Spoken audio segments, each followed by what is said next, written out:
नमस्कार दोस्तों, नमो भारत न्यूज़ में आपका स्वागत है।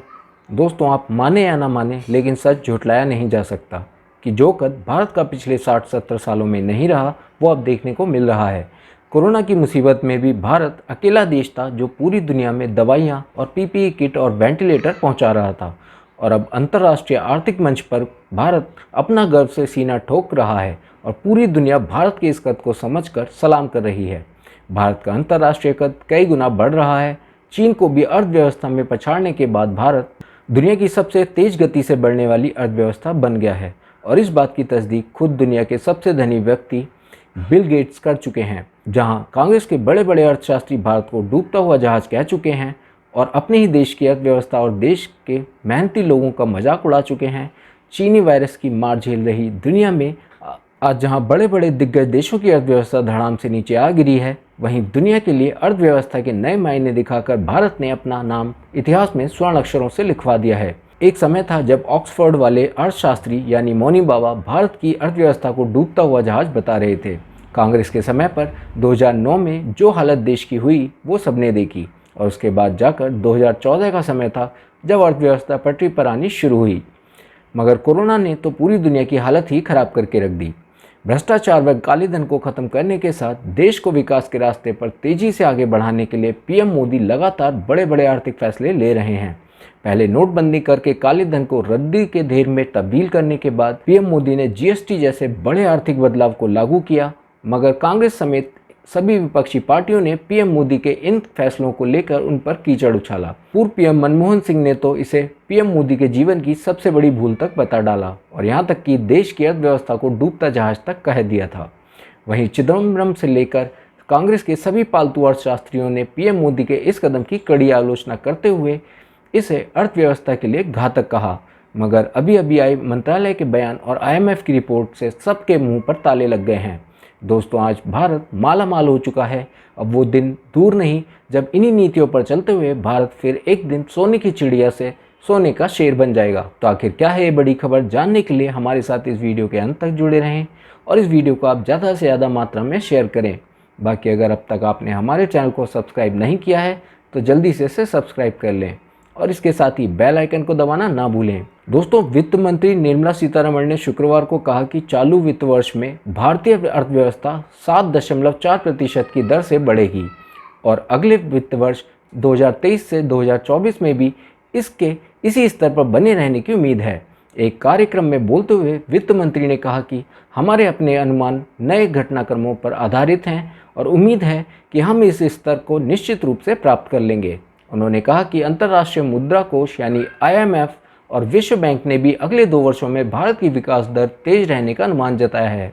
वैश्विक स्थितियां लगातार चुनौतीपूर्ण बनी हुई हैं। इन दोनों संस्थाओं का अनुमान RBI के अनुमान से भी मेल खाता है। वित्त मंत्री ने कहा कि वैश्विक स्थितियां लगातार चुनौतीपूर्ण बनी हुई हैं और अभी इनको लेकर सावधानी बरतने का यह सही समय नहीं है। उन्होंने कहा कि वैश्विक विकास दर में कमी के कारण निर्यात क्षेत्र बाधाओं का सामना करेगा और सरकार नई चुनौतियों का सामना करने के लिए संबंधित संस्थाओं के साथ मिलकर काम करेगी। रेवड़ी संस्कृति पर बोली निर्मला सीतारमण। वित्त मंत्री निर्मला सीतारमण ने कहा कि रेवड़ी संस्कृति को लेकर एक कठोर बहस की आवश्यकता है। उन्होंने इस बात पर जोर दिया कि चुनाव से पहले वादे करने वाले राजनीतिक दलों को खर्चों का ध्यान रखने के लिए बजटीय प्रावधान करना चाहिए, न कि अन्य संस्थाओं पर बोझ डालना चाहिए। बिजली वितरण और उत्पादन कंपनियों इस तरह की मुफ्त योजनाओं का खामियाजा भुगतना पड़ता है। कुछ दिनों पहले जानकारी मिली थी कि चालू वित्त वर्ष 2022 से 2023 की पहली तिमाही अप्रैल-जून में GDP की विकास दर 15.7% रह सकती है।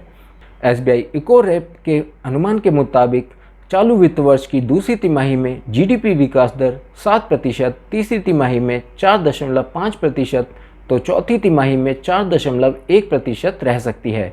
वहीं केंद्र सरकार ने चालू वित्त वर्ष में भारत का वस्तु निर्यात 470 से 480 अरब डॉलर तक पहुंचने का अनुमान जताया है।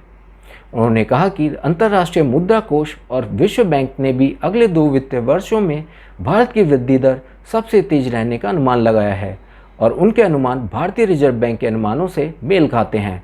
इसके साथ ही उन्होंने यह भी कहा कि वैश्विक स्थिति लगातार चुनौतीपूर्ण बनी हुई है। वित्त मंत्री शुक्रवार को एफी बेस्ट बैंक्स अवार्ड्स कार्यक्रम के दौरान यह बोल रही थीं।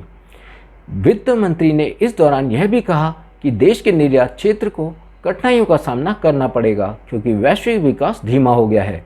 दूसरी ओर उन्होंने निर्यातकों को आश्वस्त करते हुए कहा कि सरकार ऐसी संस्थाओं के साथ लगातार सहयोग करती रहेगी ताकि वे विपरीत परिस्थितियों का सामना कर सकें।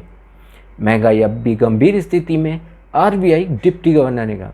वहीं दूसरी ओर भारतीय रिजर्व बैंक के deputy governor Michael Devvrat Patra ने कहा है कि इन्फ्लेशन ट्रैजेक्टरी अब भी गंभीर बना हुआ है। ऐसा भू राजनीतिक गतिविधियों और अंतर्राष्ट्रीय बाजार में कमोडिटीज़ की बढ़ती कीमतों के कारण है।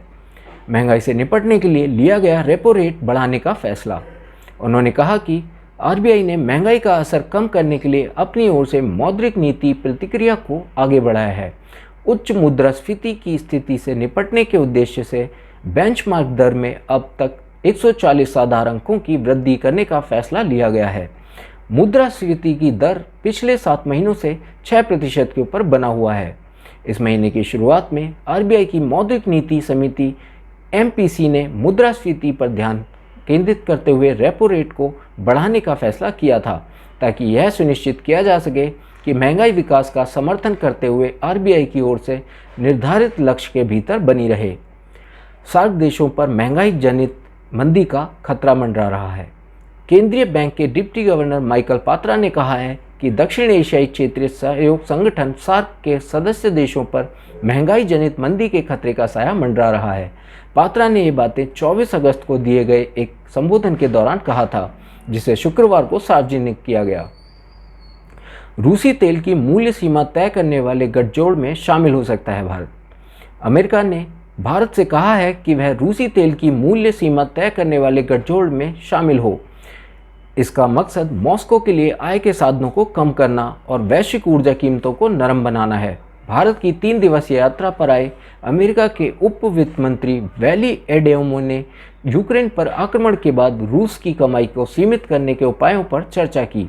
इस दौरान दोनों देशों के बीच आर्थिक संबंधों को मजबूत बनाने के उपायों पर भी चर्चा हुई। एक्सपोर्ट सेक्टर मंदी से प्रभावित।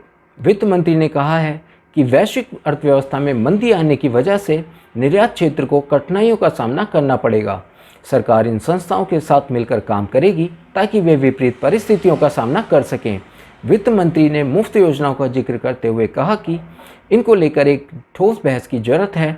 इन्होंने इस बात पर जोर दिया कि चुनाव से पहले वादे करने वाले राजनीतिक दलों को खर्चों का ध्यान रखने के लिए बजटीय प्रावधान करना चाहिए, न कि अन्य संस्थाओं पर बोझ डालना चाहिए। वीडियो को लाइक, सब्सक्राइब और शेयर करना ना भूलें। अपने विचारों को कमेंट बॉक्स में लिखकर हम तक जरूर पहुंचाइए।